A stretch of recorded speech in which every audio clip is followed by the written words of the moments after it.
You're listening to the Love Unplugged podcast, episode 118.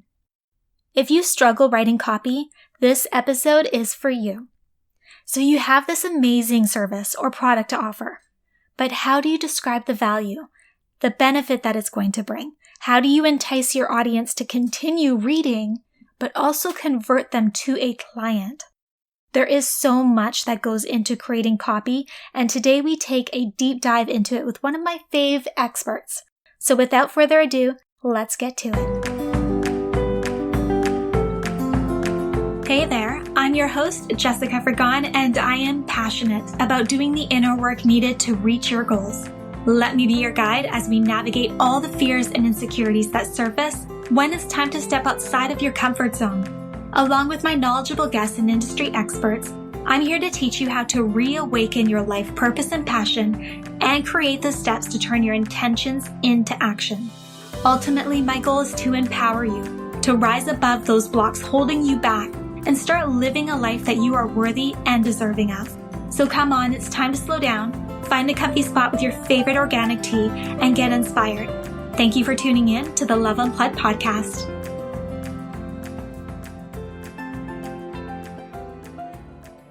Hello, loves. Today I am beyond thrilled to be joined by Ashlyn Carter, founder of Ashlyn Writes. She is obsessed with figuring out how to help creatives get words that convert and stand out in a saturated market. She has worked with over 80 clients and 5,000 students and has pinpointed what helps lock in million-dollar launches as a launch copywriter and copywriter for creative entrepreneurs. She has worked with creatives like Jenna Kutcher, Beth Kirby of Local Milk, Julie Solomon, Caitlin James, Hilary Rushford, Laura Casey, Cultivate What Matters, and has been a contributing editor with Creative Live, ConvertKit, Honeybook, and has also been featured in Forbes, Southern Living, Style Me Pretty, to name a few. Now, she has accomplished a lot, and I so admire her. So I am just so excited to have you on the podcast, Ashlyn. Thank you so much for joining me, and I'm so excited to learn all about your story and advice. But before we start, for those that don't know you yet, I would love for you to share a little bit more about you personally. Yes, Jessica, thank you so much for having me. I really appreciate it. And yes, like you said, I'm obsessed with talking about this very weird niche subject that I do. So even the other week, my dad was like, I still don't get it. I've tried to understand what you do. So hopefully we can dig into that today. But I'm here. We're right outside of Atlanta. Married my college sweetheart. Got one kid that is in nursery, and then somebody kicking me from the inside out right now. I'm pregnant, and that's our little life over here. We've got 2 big dogs, and I love what I do. So in a nutshell, that is what we're up to. Congratulations. When are you due? Thank you. In May. Wow, that's coming up. I tell my mom all the time, I just had no idea what working moms go through and or what working parent. I'm amazed constantly, and just did not thank my mom enough growing up. I know, right? Like even now, like I can't even imagine. Like I don't even know how you guys do it. Like I have no idea. Yes, there's some of you out there you deserve a trophy today. Don't forget it. Oh God, yes. Definitely. All right, so I want to go back in time a little bit with you and learn about your journey leading up to creating your business and what you were doing before. Like, did you want to be an entrepreneur? Was this like your game plan the whole time? I don't even think I was the kid that did the lemon. I think I did 2 lemonade stands growing up. So I wasn't even I had no interest in business. I think I was always creating, and I was very imaginative growing up. I did feel even all the way through college too artsy to be analytical, and then too academic minded to be truly creative. And so I always felt that tension. And I was like, where do I fit in all of this? Even my interests were ballet and calligraphy, and just everything had such a structure. I don't know. So I just always felt like I wasn't really creative, That said, I knew I wanted to study journalism, and that's what I studied in college, and I absolutely loved it. And then graduated and went on to work in corporate marketing in Atlanta, which I also loved. I did that for, gosh, I need to count back now. I did it for probably almost a decade, 7 years, 8 years. And adored it a little too much. I let the kind of the glamour and the glitz of the public relations world get to my head, and I definitely I remember at one point I asked for Sundays off, and the boss that I had at the time said, "Well, honey, you majored in the wrong thing in college." And I was like, "Okay, so I'm probably not going to be here at this company forever because there's a philosophical um, difference in how many days a week I think people should work." But um, I loved marketing. I put it that way. I loved marketing. But as my release at night, I would do calligraphy for brides. I just always had an interesting handwriting, I guess, growing up, and so I would fill orders. So I learned what it was like to book and work with brides and couples, and that's what I was doing. So all of this, like, lots going on, work stress, this side hustle stress. My husband proposed, and that was like one more thing on my plate that I could not handle. And I began trying to measure and count and hold in my hand the one thing that I could do, and that was counting calories and how much went into my body and how much was exerted through exercise. And you can probably tell where this is going. I know I share my story a lot online because I felt very much like at 27 years old, you should not struggle with things like this, but I did. That developed into a full blown eating disorder. And it was about 3 months after we got married, I went into partial hospitalization, took leave of absence from my job, which I went in kicking and screaming because I was like, there's no way, like, I'm a career woman.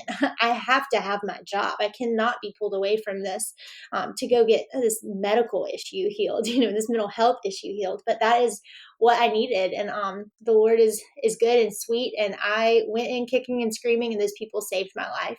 So that was 5 years ago. And it was there that I pulled away from work, first realized that, there are people that do what they love and get paid for it. And I could not, it's hard for some of us who are in the entrepreneur world or creative bubble, I think sometimes to go back to, do you remember that moment? I don't know if you do, that like you first realized, I could not believe these people made enough money to live. Do you know what I mean? Like, Mhm. I remember talking to somebody and I was like, I don't think I could replace my salary though. Like I could not, I couldn't do the math and figure out how it could work, but I went for it anyway. I have a precious husband who he was just really tired of grumpy Ashlyn the old way, and so he was willing to try anything at that point. So long story short, I got out of partial hospitalization, started put in my 2 weeks notice, started my business, and over time realized where the Ashland size gap in the market was, and the rest is history. It's been such a fun ride since then. And that was this month. That was 5 years ago. Wow. I mean, if you look back, I mean, that's a lot, right? Like I'm doing the side hustle with the podcast and the blog and whatnot, and I have the corporate job as well. And, that's a lot. And then when you add other things onto that, like now you're going to have to start planning a wedding, which I mean, all brides know and wedding planners know that's a full-time job, right? Oh, amen. That's it's emotional, right? It's not just like the physical work, but like the emotional capacity that you have to be able to give to all those areas in your life. It's Yes, a lot. it's a lot. So of course you're going to have some struggles. Something's going to come, something's going to break, right? Yes. Like, Yes. And I talk about it so because I want people to, I don't know. I think I grew up in a great childhood. The whole time things were going crazy and I was a little more stressed than I thought should be normal. I just kept telling myself, girls like me don't have problems like this. Like, just shake out of it, Ashlyn. Just get it together and figure it out. And eventually I realized I needed help. Like, it was something that was bigger than just, I don't know, something I could pray my way out of or just shake off like a bad mood. And so I don't know. I only talk about it because I want people to know that it's okay to go through things like that. And there is, mental health does not discriminate. It can come for anybody. And that's something that I learned through that whole process. exactly. It can happen to anybody, no matter your upbringing or anything like that. It's Mm, something you need to be constantly on the watch for. absolutely. Yeah. Oh, well, I'm just so happy that it's been 5 years, and I'm just so happy Yeah. to see everything that you've done since. And you've built quite the business, and you are doing such amazing things. So, congratulations with that. Well, thank you. I do feel like I don't know.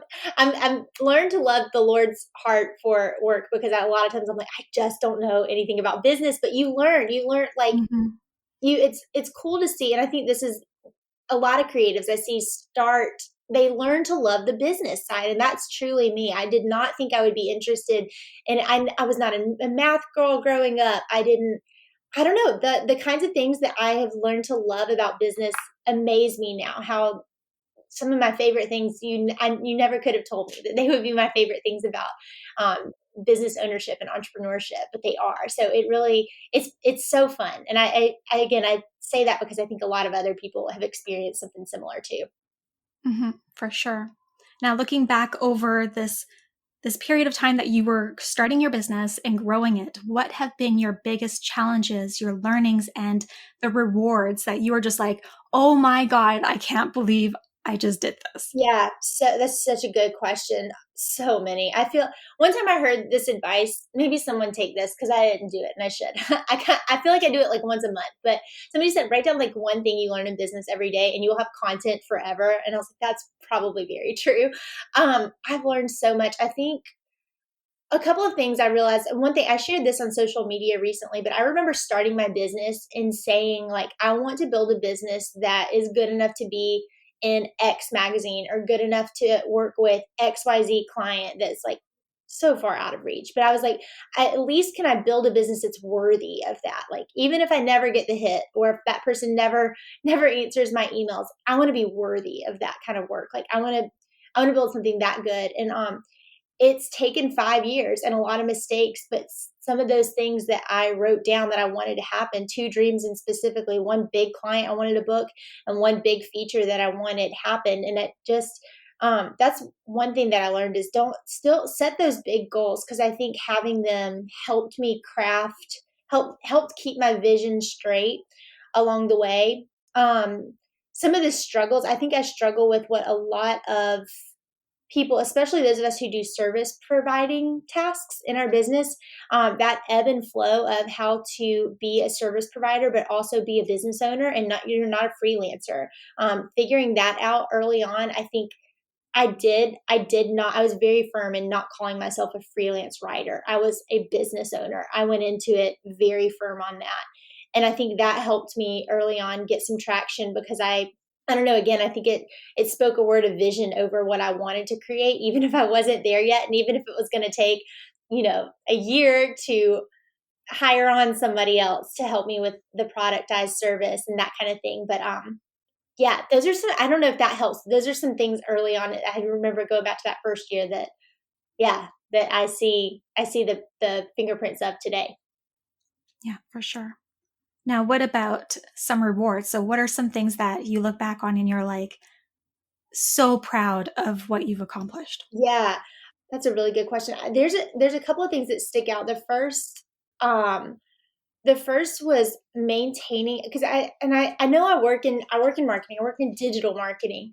I still think at the end of the day, people it's grassroots at the end of the day. It's one person having a great experience with you and telling somebody else about you. And that is still 5 years in. I feel like I'm still a peon and a newbie, but that is still what I see gets us great work and clients that we want to work with on the agency side of my business or dream customers. They came because so and so told them about it. And so I think, and I don't even, I wouldn't even venture to say I've done a great job at it. It's something I need to improve on a lot. But maintaining those relationships or just realizing at the end of the day how valuable relationships are to business and making time to and I just read the best book. It's on my desk right now because I need to write up my notes in it. Giftology.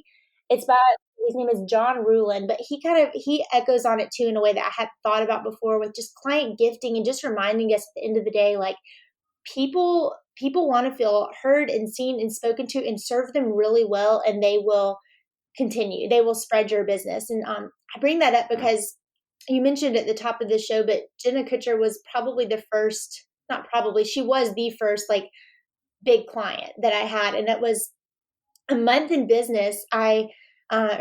It's 2 months into business. I went to a conference and I met her and we like totally bonded over margaritas and just clicked. And again, this is a long time ago. So she was at a different place in her business, but she came back 3 months later. I didn't even think she would remember who I was. And she just remembered that I was trying to figure out what I wanted to do, but I had written emails in the past for a major airline. And so she was like, I need somebody to write some emails. Would you be interested in that?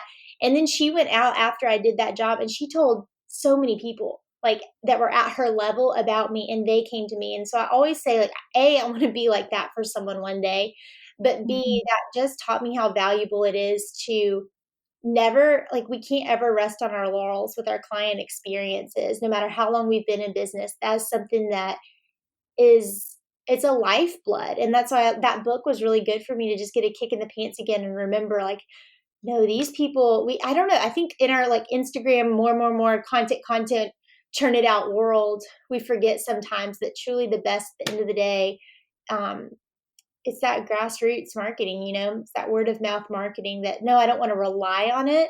I want to have other traffic coming in, but it just is so it's worthy of spending a lot of our time and energy perfecting and not giving up on. Exactly.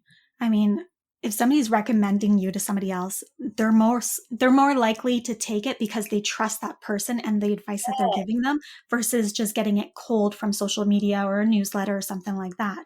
Exactly. And I love that you bring that up of nurturing those relationships that you have with the client, investing in them because they're investing in you, right? Exactly. Exactly. And I know, like, I'm a big fan of like the productized service, like figuring out how to, you can't do custom work for every single person that comes in the door. A, you're the expert, you know what they need, and they probably need a process that you can create out of your own brain and guide them through and turn out a great deliverable. But um, they can still be treated. It's like we talk about on my team a lot, like Disney and Ritz Carlton and Chick fil A too. Like we always talk about like how fascinating that those three businesses, it's like they're constantly doing the same thing, but they make you feel like, toss your hair back. Oh, thank you. Like me, you thought of me. And that's to me, like that's the ultimate. That's the kind of client experience and customer experience I want to be able to give in my business one day too. Oh, I love that. That's awesome. Such good advice for people tuning in right now as well. Definitely take note of this. Okay, so I want to dive into your business now. What exactly does a copywriter actually do and why is it so important to our businesses? Yes. So, and I love the creative world so much because we're super visually minded. Like if you look at science, we're going to be, yes, but I love people that love the pretty, which tends to be a lot of creative entrepreneurs. But the problem is, at some point, you need to push them over that finish line to get them to part with their credit card digits or get over the sweaty hand that's holding it about to punch in those numbers. You've got to have killer copy. You've got to be able to convince them that their objections are completely valid and you will answer all of them. You've got to be able to convince them of the authority, the expertise that you have. You've got to be able to show them the social proof. There's so many different elements in the empathy factor that you need to be able to show that can't come across in imagery and visuals alone. And that's what copywriting is. It's the art and the science of these words. I would say more science than art. These words that coach a conversion and hook someone and reel them in once they get on the line. So that is what we do. It's different from like blog writing or content writing or social media, just random writing. It's more bottom of funnel. If listeners know what that means, like closer to the sale, I'm actually trying to get an action to happen with the words that I write. So we have two different sides of the business. We have an agency side where there are a team of us who craft these things for people. And then I also am so passionate that you can learn enough about this to be dangerous. And so that's what we teach and what we offer through different copywriting templates and more on that side of the business as well. Awesome. Now I know we're going to dive into your services towards the end, so I'm not going to dive into that just yet. Um, but for those that are starting out or even just growing their business, this is something that I struggle with as well, and I'd love to know your thoughts on it. Is we want to come across as a professional in our content writing, but we want to also show vulnerability, emotion, personality, and whatnot to make it more appealing, to make it like you're having a conversation with a friend, to make it like you're on that same level type thing. But how do you do that? First of all, I don't think that the lines, I think we worry about that more than people than our customers and clients worry about it. I think the TMI line has moved. And in the world and in culture, if anything, I think people like hearing an opinion on things. They like hearing somebody put a stake in the ground. It just very quickly helps you know if somebody's for you or not. You don't have to play the guessing game anymore, and I think that is a good thing. You're not. It's that. What is it? Who said that? Is it Gloria Steinem that you may be the juiciest peach in the world? Somebody won't like it. That's okay. So I think that first I want to alleviate people's worries. I don't know. That's what I have seen. Even the more voicey we get in the emails that we're sending out in my business or with clients, the more people react and the more that people love them. And I think that is a good thing. So as far as when it comes to practically speaking, I do feel like there is some level of I adhere to not I don't hit publish on things that I don't look at with fresh eyes the next day. So if I'm going to write something, whether it is an email, a caption, I'm going to either let somebody else look at it, even my husband, if I have to hit publish that day. But I usually at least wait a day and then I go back and I'll look at it. So that's like one, just fresh eyes. Just always try to do that. That can hold back anything that maybe shouldn't be there. But the other thing that I tell people to do is start creating a copy bank essentially, and just banking different things that you could say and that you could talk about, different phrases that you hear that you want to talk about, or funny things that you hear, listening to different things. The other day I was listening to, because I know we want to show that vulnerability that you mentioned, because personality is so important. We want to get that across, right?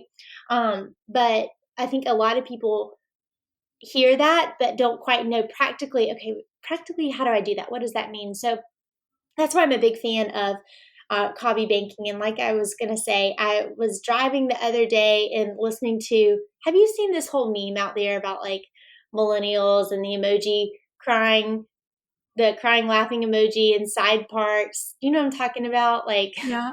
okay. So they're all Gen Z or whatever's making fun of us millennial age. And so I was like, whatever, screw it. And I found this like great millennial playlist on Spotify. So I'm rocking out, like driving down the road, and there was just a few references in there that I was like, I want to share this with my audience. Like this Mariah Carey song came on, and like I knew every word because I remember being XYZ when I heard it the first time, or whatever. And those are the little things that the minute that popped into my head, I was like, oh, I could put that in an email that I have coming up in a launch sequence. So that's, if you can start to train your brain to think like that, I think those moments of, oh, is this TMI? Is this my personality? Is this something that I need to put there, are fewer and far between, because you've got a bank of things you can use, and you're also not just writing on the fly whatever comes into your head, which is where those moments come up sometimes. Oh God, the writing on the fly. I struggle with that. Yeah, it's not, don't do it. Don't do it. Don't do it. No. Have a little bank that you can pull from. That's just such a better way to work. And then I batch write all the time too, because I don't know. And not to say I don't send out some things that I wrote, had a great idea, I wanted to post it or put a story up about it. But a lot of times I think that fear of the blinking cursor comes because we're putting this self-imposed timestamp on, I've got to get this out before my ideal posting time, or this newsletter has to drop today. Well, that stresses me out too. That's going to stress most people out. So don't write from that place. Just don't make yourself do it. Writing should be fun. So yeah. Awesome. Now, you've worked with a lot of people, you've had a lot of clients and a lot of students. So, what do you see as being the most commonly seen mistakes across the board with your clients that we should all be watchful of? That's good. I see it a lot. Some of the things that there's a client I have. I was like, I need to email her, because the way I want to be looked at is like, bring in, like I was saying at the top of the show. I really think you can train yourself to be one of the best dang copywriters your business has seen. That said, bring in the experts when you need to. Like, bring in the specialists when you need it. Bring in the pinch hitter. That's how I want to be seen. And so, I was watching a client turn out her content, and one thing I wanted to go back to her and say is, don't forget to chunk up people just read so differently online than they do books. So we can't get told that enough. Style up your copy, make it easy to read, give people a dopamine hit getting through your content by making it digestible. Don't make your email these like 4 paragraph chunks that I can't get through. Throw me bone. I think too, people read on people read about 20% of website copy. That's not a lot, right? So Mhm. make it ready for the skimmers. That does not hurt. Just to throw it out there, that hurts my feelings 0% as a copywriter that people don't read copy, but like 20% of the work that I'm doing. But because I am trying to craft messages so they are ready for the skimmer. And that's all, like all of us skim on read online. So those are some mistakes I see a lot is I think people forget to craft for the skimmer in mind, primarily. So that's something I see a lot. With email copy, something I see a lot is people are forgetting that like 40% of us, if not more, are looking at email on our phone. So when you're testing an email before you send it out, don't look at, I mean, you can, I think you should look at it on your desktop computer, but primarily look at that test email on your phone. Like, where does the subject line break? Where does the preview copy break? When you open it up, how long do I have to wait until I get a hyperlink? Are there a lot of images that are blocking this? They're not going to load if my Wi-Fi is down, and that's going to affect then how I even think about this message. So those are just maybe some simple tips I've seen probably in the past week and a half that I wanted to tell clients about. Oh, that's such good advice. Okay. So I want to dive more into this with you and get really, really specific. So on our websites, what is your advice on things that we should always make sure that our website includes? Okay, so first of all, a value prop headline on the front page. And I love writing headlines. I love writing headlines. They have one job, and that's to pull the reader in and get them to keep reading. I do think more and more because, especially since last year with COVID and everything, there's so many people. We have to be even clearer, even faster. And I've had to challenge myself on this with a lot of headline writing. So I think that's one of the first things. Make sure that the minute I get to your website, I don't have to scroll before I understand what you do, how I can work with you, and like who you work with. That's got to be very apparent. I went on somebody's website today for a potential client, and she's been in business for a long time, and I couldn't quite tell when I landed on her website those things. So that and that one thing I'll say too is I have a YouTube about this somewhere, but something everybody should do is submit their website to usertesting.com, start a free trial. You can get your 3 free views of your website by complete strangers and then cancel your account. I hope that's okay to say. I've talked to user testing. I should probably run that past them. But do the free one at least, because there's nothing like getting somebody. I mean, it may take a strong cup of coffee or a glass of wine to get through some unsolicited feedback on your website. But that is one way to very quickly realize if people understand what you do when they land on your website. So again, that was usertesting.com. But if you can get friends in a Facebook group or a mastermind or your family, if people cannot tell what you do on your website, which I promise is like it happens way more time. I don't even me sometimes have been like, this is so clear, and it's not. So that's one of the biggest things that I see people needing to fix. And again, sometimes the tough love, hearing what somebody actually thinks you do, is the best way to solve that. Yes, for sure. I might submit mine. The first time I did it was I was probably in business for a year, and my headline was something to the fact, or something to like, I'll help you tell your story and stand out, something like that. Which I thought that's clear. I do copywriting. This is what I'll help you do. And I remember one of the user testings I got back. She was like, "Oh wow, cool! So you can help me write my autobiography." And I was like, "Wow, nope, that's not what I do." So I missed the mark on that. You've got to be way more clear than you think you are. Ugh, you're making me want to work with you now. Well, that's what I'm saying. That all of this stuff, I promise you can figure out. It's like I use the analogy. Do you watch Shark Tank? I feel like a lot of Shark Tank is just so dang good, right? Just Yeah. it's a great business education for those of us who did not do any kind of business classes in high school or college. If you walk in, or if any of them walk into a meeting, they have to be able to tell you their numbers. Like the sharks always ask about their numbers and their sales, and they're like, okay, pitch me, tell me what you do in a nutshell, like get to it fast. We have to be, we're the CEOs. We don't get a free pass on those things, even if we don't love them. They're not our favorite parts about business. You've got to be able to do that kind of stuff yourself just to like stay alive in this business world these days. The more saturated it gets. So that's one thing that I tell a lot of people is you can, from a copy standpoint, I promise you, you can learn enough to be dangerous.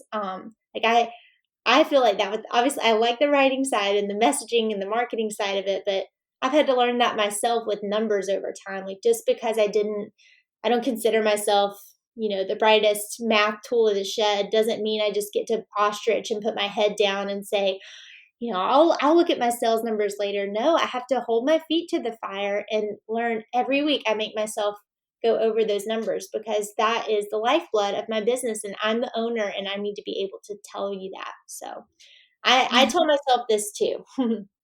It's stepping into that CEO mindset, right? Mm-hmm. It makes a difference in seeing yourself as, like I said earlier, a freelancer or a business owner.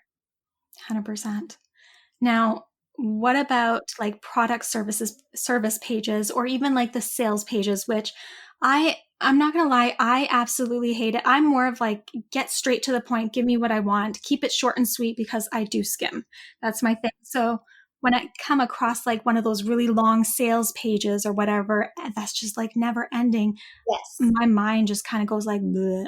Yeah, I love it. Okay, so services pages and sales pages, the way I have crafted it, I've crafted them for clients. I teach it to students. We have a template in the shop for it. Like I live and die by it. Called the Sweet 16 method. There's 16 psychological levers that need to be pulled because there are about 4 buying and selling personality types. We tend to buy like we like to be sold to. You sound like Jessica, a straight shooter, like you want to just be told the facts. What's going to happen? What do I get? Like that, you're probably one of the people who's more concerned about, okay, what's the ROI from this? Like, how could I make my investment back? What's Mhm. the timeline on this? Like, all that kind of stuff. There are other people out there that are so story driven. They need the heartstrings pulled. They want to know, how is this going to help me change the world? That's why I'm on this planet. There's different personalities, and that's why when you're writing an offer page for your business, there's got to be something for all 4 of those types. That is why you've got to make these pages equipped for the skimmer because people are going to skim to the parts that matter to them, and they need to be able to quickly realize, do I need to read this section, or am I okay with this? I need to skip to the section that's going to be more helpful for me. So I would people still read or scroll long copy. It's okay to have a long sales page. It's okay to have a long home page. It's okay to have a long about page, but you've just got to set them up so people can orchestrate and get through them. I think that's a benefit that Pinterest and Facebook and Instagram, when they introduced that never ending scroll, it has a name that's slipping my mind right now.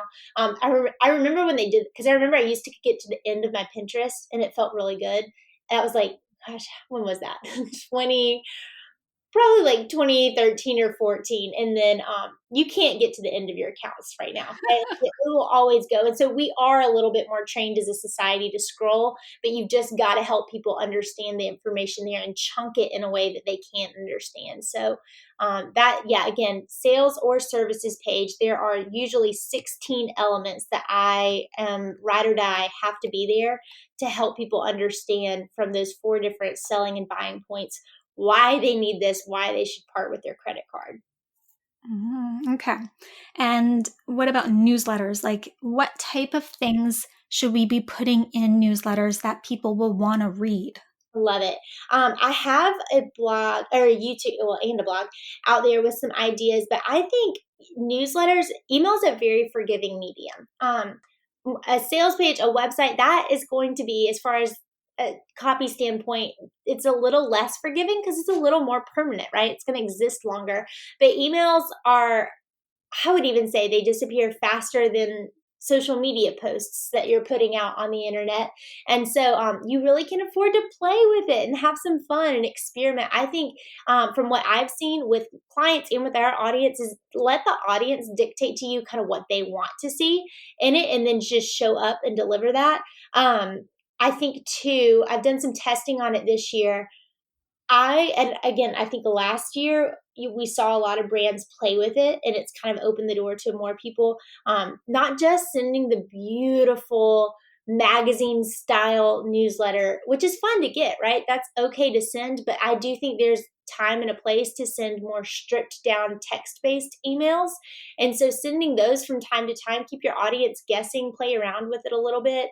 Those can be some good things that you can do as you send out or craft an email campaign for your own business. But yeah, I think I do always say with newsletters, or in a lot of my content, what I teach is really having one hero piece of content, one pillar piece a week that you're giving people that can help them start to understand, at least from a business standpoint, things that you need them to understand if they were to work with you one day, or you're trying at the end of the day to sell your services and your products. Having one piece each week that's just a good evergreen pillar piece of content that can live on, and then sending that out weekly is, I think, important. Okay. I like that. What about funnels? What exactly is a funnel? Is it straight up just having to do with emails or? Yes, that is a great question. I don't think anybody knows. It's like when people say launch, I'm like, well, okay, that's a sexy word for a marketing campaign. Like nothing new under the sun. So when people say funnel, I think essentially they're talking about the sales journey that someone is taking from being just a cold audience member that doesn't know you from Adam, doesn't care about you or what you do, all the way till they have booked, paid, or they have purchased your product. It's that journey. And so it is shaped like a funnel, right? The kitchen funnel, you take that, pull it out, it's going to be that same thing. How can we pull people in from this big pool up at the top all the way to spitting them out as at the bottom as a raving fan? So that can have a lot of different pieces in it. Typically, it does include everything from, yes, your email funnel. Emails are going to help nurture that along, help move someone through that process. They're going to probably, though, encounter some landing pages along the way, whether it is an opt-in page or a thank you page, a registration page if you offer a challenge or a webinar or anything like that. Even an application style funnel. So like having a registration page for them to book a sales call with you, or a kickoff call, or that coffee date that you need to have to see if you even want to bring on this person as a potential client. A lot of times I think we think of funnels only as dealing with people that sell maybe digital products or physical products. But those of us who have a service provider side of our business, there's still a funnel involved there, and pulling people through, getting them on that call all the way until we get them to the credit card checkout page, whether that is like a true checkout page, or if we're asking them to sign a contract and go through the proposal process. So that's what I think a funnel is. It truly varies based on industry and needs, but it primarily does include a mixture of ads, traffic, and emails and landing pages. I love that. That makes so much more sense. It's basically your client experience from start to end. That's a great way to look at it. Yeah, go from somebody going from having no idea who you are to hooking them and pulling them all the way through that client customer journey experience. Awesome. Now, launches. Yeah.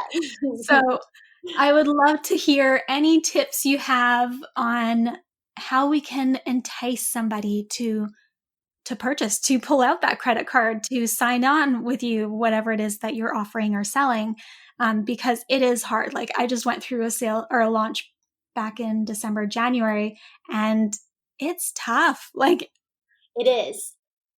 It is. And I think we get a little fatigued from like six-figure launch, like five-figure launch, seven-figure launch. We hear these all the time, and then you actually do one. And when you go all in, they're tiring because it's people. My goodness, people can be.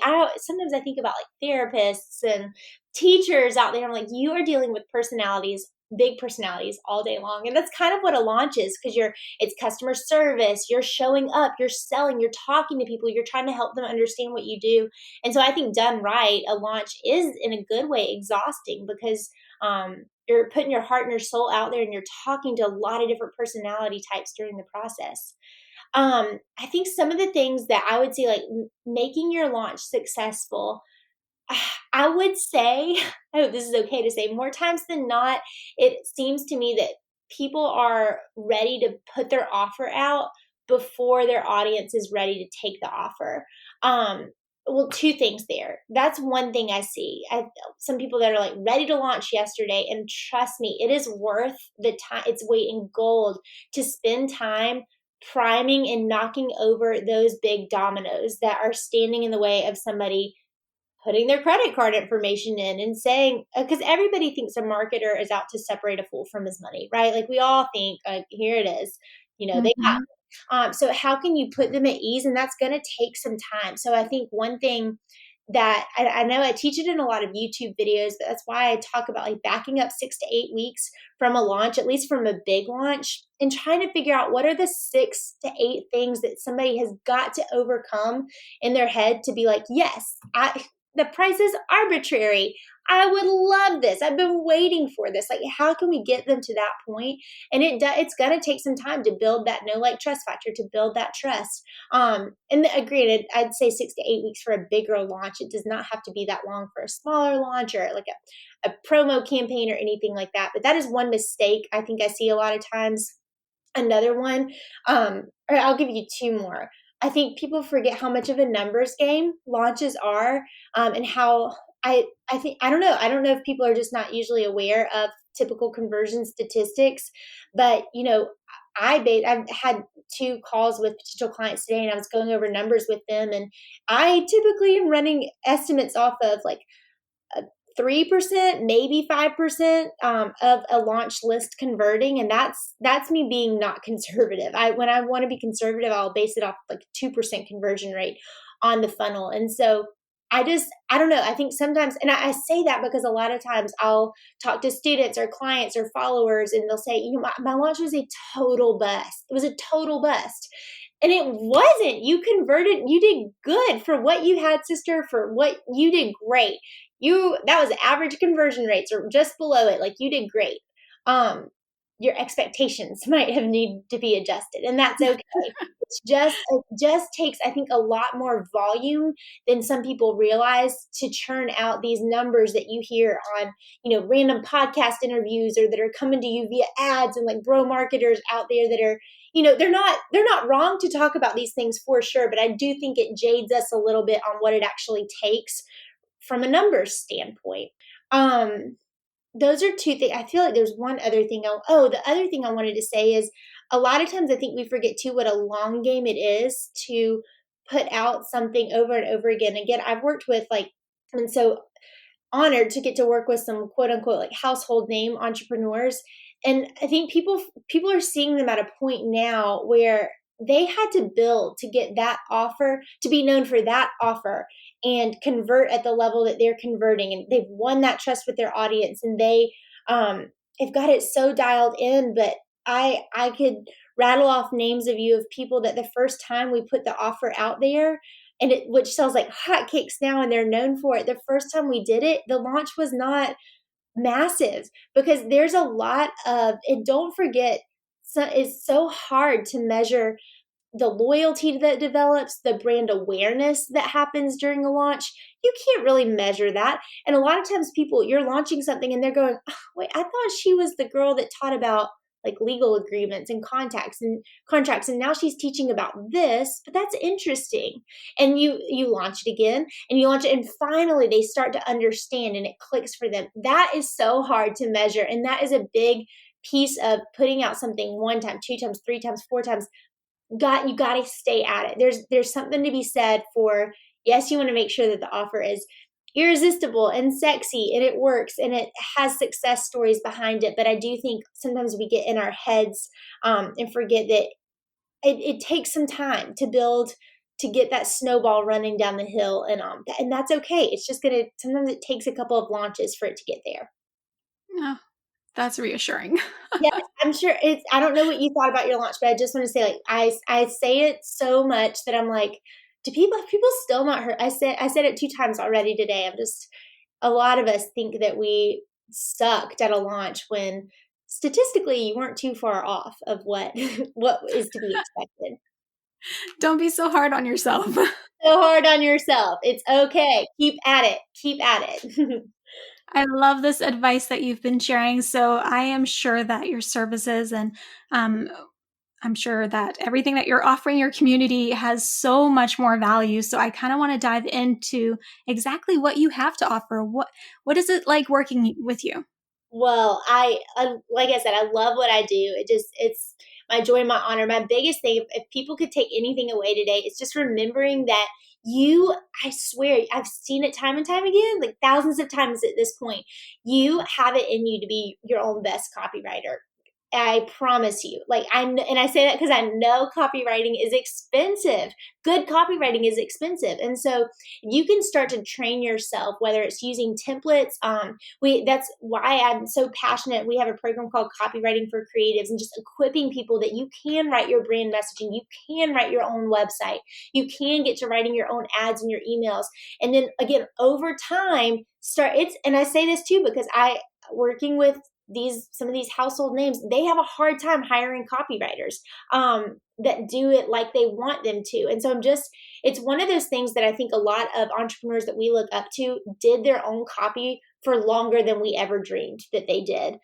So just know that you can do that yourself.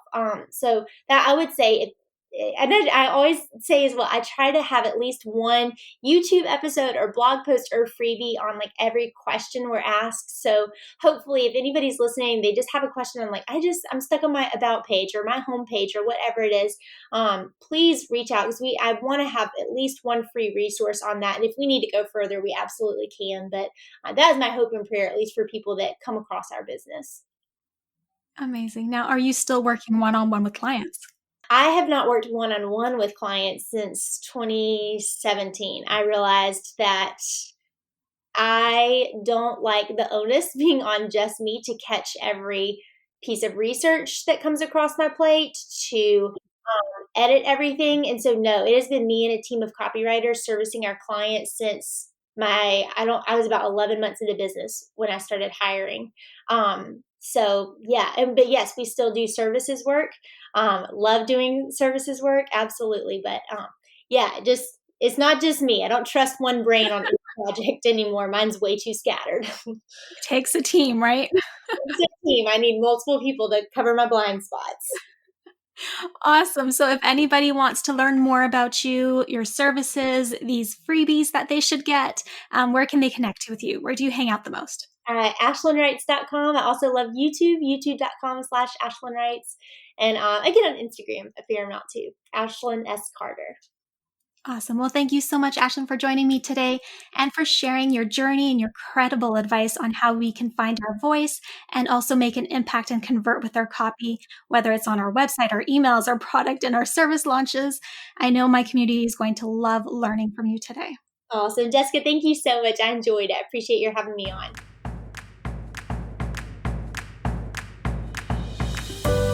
I'm Jessica, and thanks for tuning in today to Love Unplugged, the podcast. If there are any questions or topics you'd love answered on the show, head on over to www.projectloveco.com and share your request with me. If you haven't yet, go to iTunes and subscribe, rate, and review this podcast and share it with a loved one. Your feedback means the world to me, and the community we've created is what fuels our discussions here. After all, this is all for you. Join me next time for another unplugged conversation.